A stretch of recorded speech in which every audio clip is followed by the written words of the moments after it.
तुम्ही कधी मेथी मटर मलाई ट्राय केली आहे का? मेथीच्या सीझनमध्ये हे एकदा बनवून बघा. त्यासाठी कढईमध्ये तेल, जिरा, लसूण, कांदा लाल होईपर्यंत परतवून घ्यायचे. मग टोमॅटो पेस्ट टाकली. परतवून घेऊन लगेच त्यामध्ये बेसिक मसाले टाकायचे आणि तेल सुटेपर्यंत परतवून घ्यायचे. त्यात फ्रेश मटर टाकून 5 मिनिट झाकण ठेवून शिजवून घ्यायचे.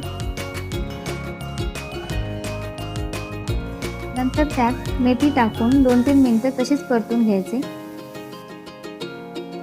त्यात थोडंसं पाणी टाकायचे आणि झाकण ठेवून 7-8 मिनिटे शिजवून घ्यायचे आणि गॅस बंद करून मलाई टाकून घ्यायची.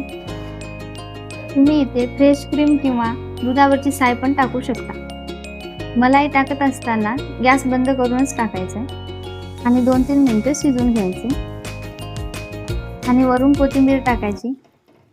तयार आहे मेथी मटर मलाई. तुम्ही हे चपातीसोबत सर्व करू शकता.